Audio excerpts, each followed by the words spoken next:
¿Qué tal, hermanos? Les doy la bienvenida a través de este medio online a una nueva reunión de oración. Espero que esté siendo de bendición para sus vidas, así también como lo es para la mía y la de mi familia. Vamos a comenzar la reunión con una oración. Padre que estás en el cielo, cuántas gracias te damos, Señor, por este día. Gracias, Señor, porque son muchas tus bendiciones, Padre. Gracias porque nos das vida. Gracias porque tenemos una esperanza, Señor, en Cristo, que un día estaremos con Él, y a pesar de las tribulaciones que podemos pasar, Señor, en estos tiempos, en este mundo, sabemos que nuestro horizonte está contigo, Señor, y nuestra esperanza está puesta en ti, Señor. Gracias porque somos llamados hijos de Dios, no por algún mérito que hayamos hecho, Señor, nosotros, sino por gracia, por tu muerte en la cruz, Señor, en favor nuestro. Gracias porque nos diste vida, Señor. Dejamos esta reunión en tus manos, de principio a fin. También que bendigas a Ernesto, que va a tener la palabra a cargo, va a estar a cargo de la palabra de Dios. Dejamos esta reunión en tus manos, en el nombre de Cristo Jesús. Amén. Bueno, hermanos, primeramente les quiero leer un breve pasaje ahí en Romanos 8 que habla un poco acerca de lo que se está viviendo en estos tiempos, ¿no? Y dice así: por lo cual estoy seguro, Romanos 8:38, por lo cual estoy seguro de que ni la muerte ni la vida, ni ángeles ni principados, ni potestades, ni lo presente, ni lo porvenir, ni lo alto ni lo profundo, ni ninguna otra cosa creada nos podrá separar del amor de Dios, que es en Cristo Jesús. Qué maravilla, ¿no, hermanos? Ser hijos de Dios. Y todo esto que nos menciona acá el apóstol Pablo, que ninguna de estas cosas, a pesar de que tengamos que transitarlas, nos va a separar del amor de Dios. ¿Sí? Es un amor realmente duradero, ¿no? Que es para siempre. El amor de Dios y sus promesas son fieles. Bueno, hermanos, vamos a continuar la reunión de carácter de oración y estudio de la palabra con unas alabanzas, ¿sí? Así que desde sus casas pueden alabar, cantar estos coros que se van a pasar ahora en pantalla.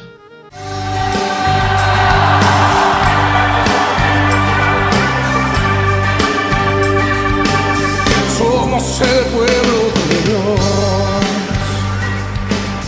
somos un pueblo especial,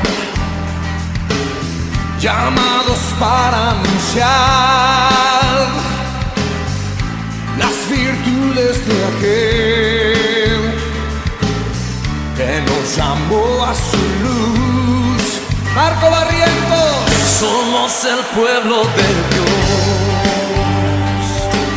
su sangre nos redimió y su espíritu dio para darnos poder y ser testigos de Él. Y llevaremos su gloria a cada pueblo y nación, trayéndoles esperanza y nuevas de salvación. Y su amor nos impulsa, no nos podemos callar. Anunciaremos al mundo de su amor y verdad. Aleluya. Jorge Lozano. Somos el pueblo de Dios, somos un pueblo especial, llamados para anunciar las virtudes de aquel que nos llamó a su luz. Marco. Somos el pueblo de Dios, Sí. su sangre nos redimió Espíritu dio para darnos poder y ser testigos de Él. Danilo Montero. Y llevaremos su gloria a cada pueblo y nación, trayéndoles esperanza y nuevas de salvación. Y su amor nos impulsa, no nos podemos callar, anunciaremos al mundo su amor y verdad. ¿Alguien puede decir amén? Somos el pueblo de Dios. Somos el pueblo Somos un pueblo especial, muy especial, llamados para anunciar las virtudes de aquel que nos llamó a su luz. Somos el pueblo de Dios, su sangre nos redimió y su Espíritu dio para darnos poder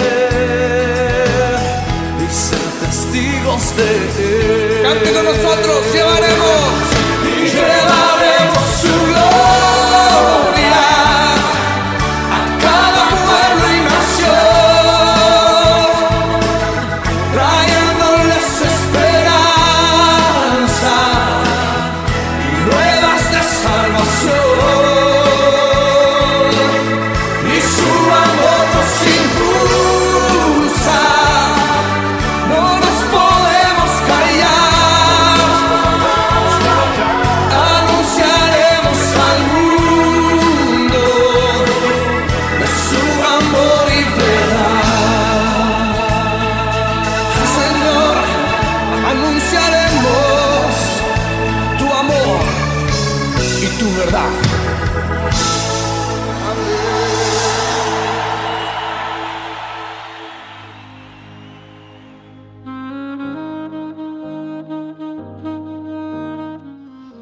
A continuación, hermanos, ahora tenemos 5 minutos de oración.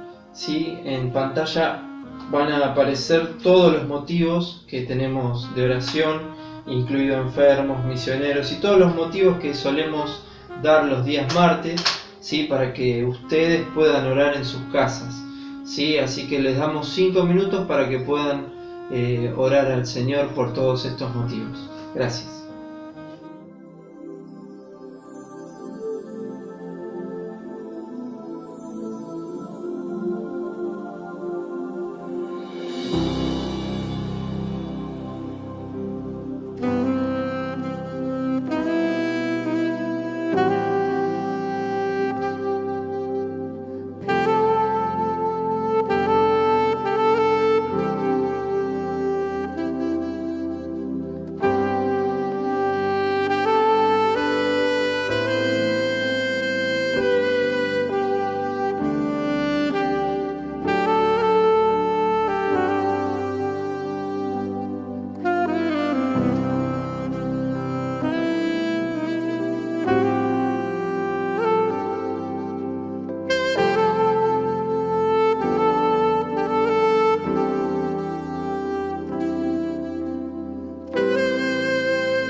bien, hermanos, espero que hayamos podido aprovechar este tiempo.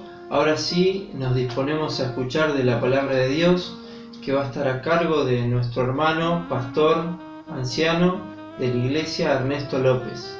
A continuación lo escucharemos.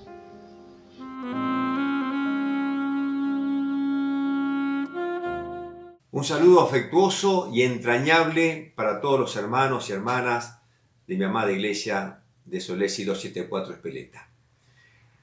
Hoy vamos a considerar un pasaje que se encuentra en la carta del apóstol Juan, la primera carta del apóstol Juan, y nos va a llevar a tratar el tema de la responsabilidad como cristianos. La lectura bíblica la vamos a centrar en el capítulo 3. Pero primero vamos a tener algunas consideraciones al estudiar las cartas de Juan. La primera de ellas, como información, es que esta carta fue escrita desde Éfeso en el año 90 después de Cristo. Pero también vamos a considerar o a mirar brevemente la moralidad en Éfeso. ¿Cuál era la situación social? Y una de ellas era la adoración a Diana. El templo de Diana era una de las 7 maravillas del mundo antiguo. Era como un imán que arrastraba a la gente hacia un pozo negro en Éfeso. Los ricos competían en la dedicación de regalos y allí había en ese lugar mucha riqueza. También, en el nombre de la religión, era una casa de prostitución. A pesar de la inicua idolatría del lugar, Éfeso era una Meca. Podríamos decir, una Roma de adoración religiosa. Y los habitantes de la ciudad se deleitaban en llamarse a sí mismos guardianes del templo de la gran Diana. Esto después lo pueden ver en Hechos capítulo 19, versículo 35, cuando Demetrio, un platero, que hacía templecillos de la diosa Diana, vio perjudicado su negocio. Entonces levanta a un montón de comerciantes y de obreros para quejarse ante el procónsul. Y fíjense, después ustedes vean tranquilamente en casa, por el término de 2 horas gritaban: grande es Diana de los Efesios. Imagínense el tumulto que había, y por 2 horas gritar el mismo cantito. Esta era la situación idolátrica de esta ciudad de Éfeso. Pero también había otro ingrediente, la magia. La superstición invariablemente acompaña a la idolatría, y esto no era una excepción en Éfeso. Tan universal era esta idea de la magia que aún los cristianos, haciendo uso de sus poderes, después de haberse convertido al cristianismo. Eso lo pueden ver también en Hechos capítulo 19, versículo 13 al 20. Y esta carta que vamos a considerar en el capítulo 5, en el verso 21, dice: hijitos, guardaos de los ídolos. En tercer lugar, y muy rápidamente, había un tercer ingrediente. ¿Cuál era eso? El gnosticismo. ¿Qué era esto? Es una teoría que pretende explicar la existencia de la vida. Incluye especulaciones concernientes al origen de la materia, con las ideas resultantes acerca de cómo los seres humanos pueden ser liberados de la materia. Por lo tanto, la gnosis era considerada superior a la filosofía pagana y también contrastaba en alto grado con la fe cristiana. El intelecto era supremo, la fe y la conducta eran definitivamente consideraciones inferiores y secundarias. Esto va en contra de lo que Juan batalla en esta primera carta, en esta primera epístola. En particular, el gnosticismo sostenía que el conocimiento era superior a la fe, a la virtud, y que las afirmaciones de las Escrituras no debían ser tomadas literalmente, y que solo en este sentido, en el sentido no literal, unos pocos elegidos podían entender que la maldad en el mundo hacía imposible que Dios fuera su creador, que la encarnación era inverosímil, que no era verdad, ya que la deidad no podía unirse a sí mismo con el cuerpo material. Por lo tanto, ellos decían que no hay resurrección de la carne. La respuesta de Juan al gnosticismo es la encarnación. Una encarnación verdadera produce un ejemplo genuino. Juan 2:6 dice: el que afirma que permanece en él debe vivir como él vivió. Por lo tanto, debe resultar en una conducta ética adecuada y consecuente. Por eso la conducta cristiana adecuada se demuestra primordialmente, según el pasaje que vamos a considerar, mediante el amor al hermano. El resultado es una vida de justicia constante. Podría decirse en síntesis que la ética de Juan tiene dos puntos principales. El primero de ellos, que la ética cristiana está basada en la sana doctrina. Y como consecuencia de la sana doctrina, tiene como resultado la imitación de Cristo. Lo importante es mirar todos nuestros pensamientos, que toda la lectura nos lleve a nosotros a la imitación de Cristo. Vamos entonces a leer algunos pasajes que prefiero que ustedes después lo consideren más exhaustivamente en sus hogares. Pero dice capítulo 2 de 1 Juan, capítulo 2, versículo 28. Y ahora, hijitos, permaneced en él, para que cuando se manifieste tengamos confianza, para que en su venida no nos alejemos de él avergonzados. Si sabéis que él es justo, sabed también que todo el que hace justicia es nacido de él. Mirad cuál amor nos ha dado el Padre, para que seamos llamados hijos de Dios. Por esto el mundo no nos conoce, porque no le conoció a él. Amados, ahora somos hijos de Dios, y aún no se ha manifestado lo que hemos de ser. Pero sabemos que cuando él se manifieste, seremos semejantes a él, porque le veremos tal como él es. Y todo aquel que tiene esta esperanza en él se purifica a sí mismo, así como él es puro. Qué hermoso es lo que hemos leído. Y esto sabe que nos hablan de confianza y esperanza. Son dos virtudes teologales, fe y esperanza. Quizás sea el tiempo donde muchas veces nos distraemos en los entretelones del mundo, en las noticias escandalosas, en las crisis humanitarias y económicas, también en las catástrofes naturales y por sobre todo esto, la nueva moralidad que quiere imponer este sistema. Una de las palabras que se destacan en Juan, en esta carta, es ustedes saben. La carta va dirigida a personas que no eran ignorantes. Da por sentado que tenían un conocimiento profundo en cuanto en quién habían creído. Pero estaban al acecho los nuevos enemigos del Evangelio. ¿Quiénes eran? El apóstol Juan los delata diciendo, miren, dice, son engañadores. Capítulo 2, versículo 26. Os he escrito esto sobre los que os engañan.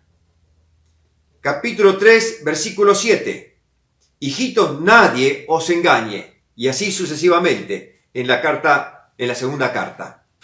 Pero también el apóstol delata a los que son falsos profetas. Capítulo 4, versículo 1. Dice, amados, no creáis a todo espíritu, sino probad los espíritus si son de Dios, porque muchos falsos profetas han salido por el mundo. Muchos.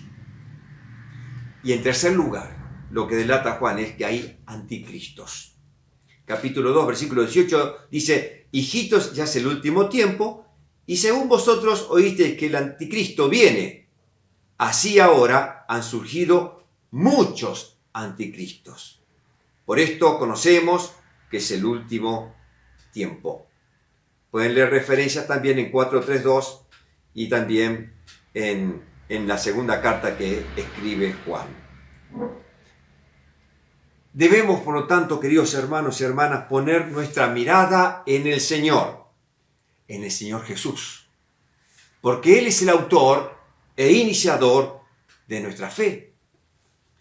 La realidad es que nuestra vida y destino está fundada en Dios.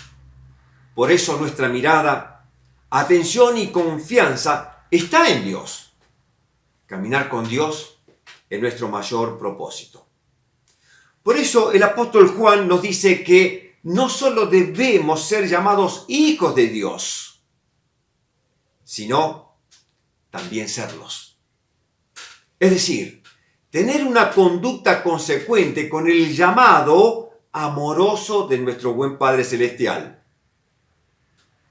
Lo dice en Pedro, sean santos porque yo soy santo. Es una manera de conducirnos contrario a la corriente de este mundo. En palabras de Stott, diría una contracultura. Esta forma de vivir y ser no es entendida por el mundo. ¿Por qué? Hemos leído. Porque no conoce a Dios ni quiere conocerlo. Diríamos que es una ignorancia voluntaria. Estamos en un estado de formación, un proceso de transformación. Y la gran expectativa a la cual somos desafiados, los hijos de Dios, es que aún no se ha manifestado lo que hemos de ser. Aún no se ha manifestado, pero sabemos, esa expresión que es característica en Juan, que cuando Él se manifieste, seremos semejantes a Él, porque le veremos tal cual Él es. Ante esta expectativa gloriosa, ¿cómo hemos de vivir diariamente? Evidentemente, esto ajustará nuestras vidas a los acontecimientos futuros, porque nuestro futuro condiciona nuestro presente. Por eso confianza y esperanza son dos actitudes que nos desafían a vivir en santidad. Debemos vivir en santidad. Versículo 3 dice, y todo aquel que tiene esta esperanza puesta en Él, se purifica así como Él es puro. El autor sagrado deduce la necesidad de purificarnos, precisamente con base en la esperanza de la segunda venida de Cristo. Puesto que hemos de ser semejantes a Él, hemos de purificarnos de la misma manera porque Él es puro. Filipenses capítulo 2, versículo 14 dice, háganlo todo sin quejas ni contiendas, para que sean intachables y puros, hijos de Dios, sin culpa, en medio de una generación torcida y depravada. En ella ustedes brillan como estrellas en el firmamento. Pero sigue el apóstol instruyéndonos con su palabra, dice, versículo 4, y todo aquel que comete pecado infringe también la ley, pues el pecado es infracción de la ley. Y sabéis que Él apareció para quitar nuestros pecados y no hay pecado en Él. Pecado y justicia.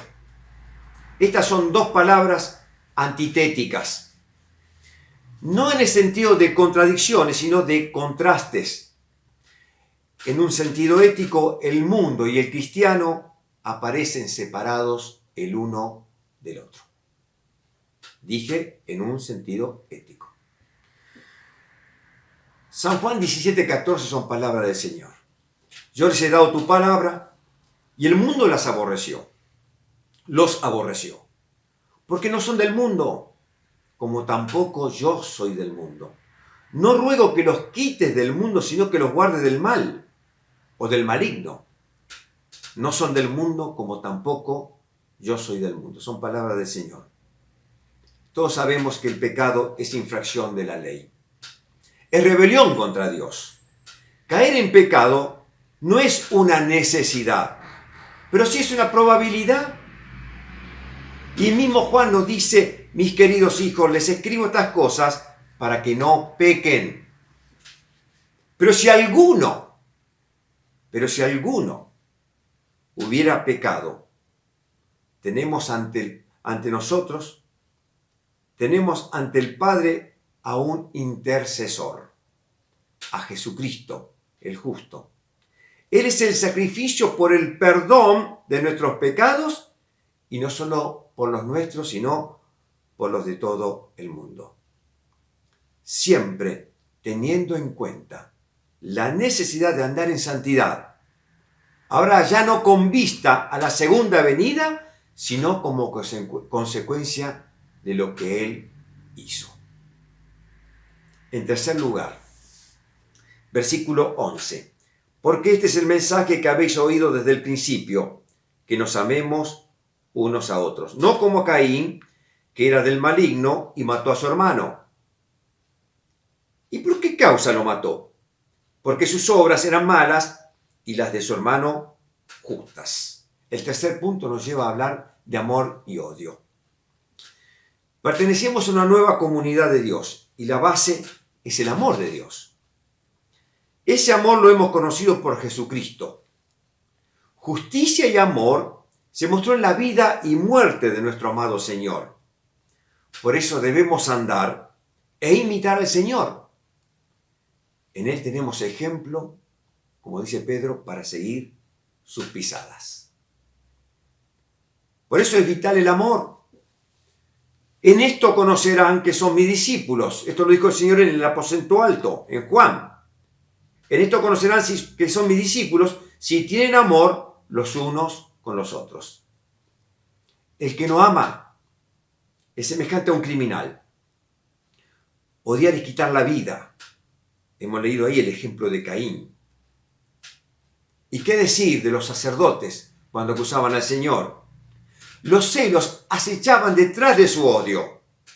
No en la emulación que codicia los dones superiores, sino la envidia que se resiente de la superior rectitud de otro. La envidia que se incitó a los sacerdotes judíos a pedir la muerte de Jesús. En Marcos 15:9 dice que Pilato le contestó diciendo, ¿queréis que os suelte al rey de los judíos? ¿Por qué lo hacía Pilato? Dice, porque sabía que los principales sacerdotes le habían entregado por envidia. La envidia vuelve el corazón del revés, pues le hace odiar el bien del prójimo y amar su mal. Versículo 16 dice, en esto hemos conocido el amor, en que Él puso su vida por nosotros, también nosotros debemos poner nuestras vidas por los hermanos. ¿Qué es poner la vida? Poner la vida es una metáfora que expresa gráficamente la generosidad espontánea, por lo que uno deja a un lado como desvistiéndose de algo muy precioso, lo más valioso que un hombre puede poseer en este mundo. Eso es la metáfora de poner la vida. El sacrificio que el Señor hizo de sí mismo no es precisamente una revelación del amor que ha de admirarse. Es un ejemplo que ha de copiarse. Cerrar el corazón hacia el necesitado es una muestra de no amar. Después pueden leer Santiago capítulo 2 del 15 al 16. Palabras muy conocidas. Y el versículo 18 dice, hijitos míos, no amemos de palabra ni de lengua, sino de hecho y en verdad. El amor no consiste en palabras, sino en hechos concretos. Y el cuarto punto, versículo 19 al 24. Dice, en esto conocemos que somos de la verdad y aseguraremos nuestros corazones delante de Él. Pues si nuestro corazón nos reprende, nos reprende, mayor que nuestro corazón es Dios, y Él sabe todas las cosas. Amados, si nuestro corazón no nos reprende, confianza tenemos en Dios. Sigue el pasaje. Ser de la verdad es mucho más que decir la verdad. Es permanecer en la esfera celestial, en la esfera divina, donde el ser humano alcanza su plena realización, porque somos de Dios. Donde tu corazón está haciendo de fiscal, porque te acusa, Dios está haciendo de abogado, te defiende.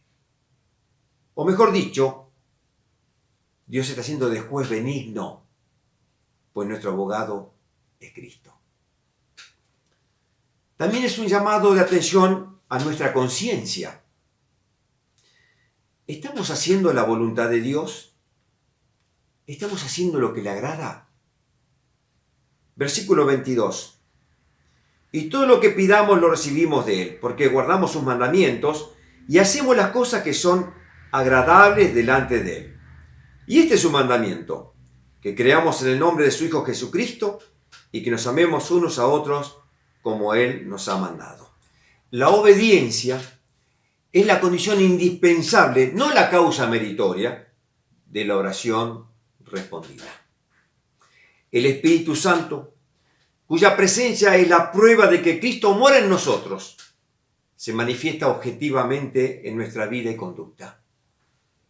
Es Él quien nos inspira a confesar a Jesús como el Cristo venido en la carne. Es también Él quien nos capacita para vivir rectamente y amar a los hermanos. En conclusión, constantemente afirma Juan que doctrina y ética, fe y amor, conocimiento y práctica son inseparables. El verdadero conocimiento de Dios, la comunión con Él, deben ser evidenciados y corroborados por una vida santa, guardando los mandamientos, andando en la luz, separándose del mundo y amando al hermano. Que Dios haga posible en nosotros que lo podamos practicar cada día, más aún cuando vemos que aquel día se acerca. Dios nos bendiga.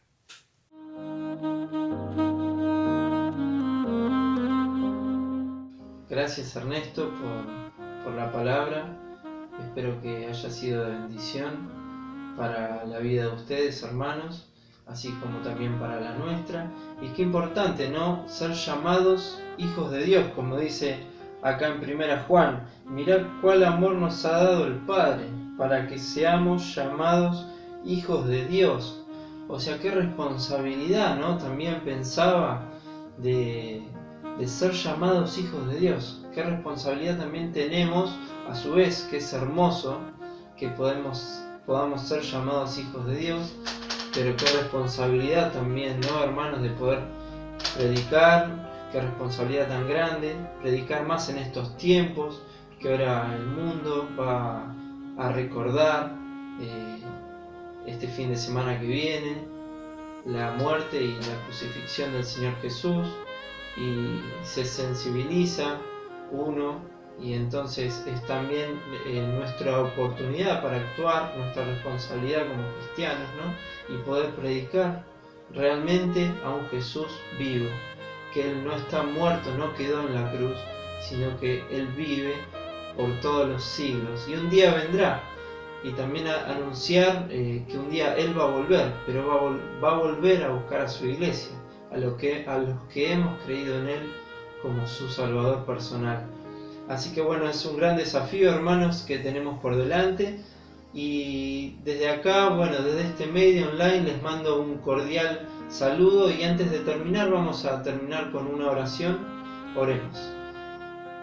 Padre que estás en el cielo, cuántas gracias te damos, Señor, porque no fue por obra nuestra, Señor, sino que todo lo has hecho en la cruz, Y gracias a esa muerte, Señor, en la cruz, a esa resurrección, Señor, nos diste vida y ahora somos llamados hijos de Dios.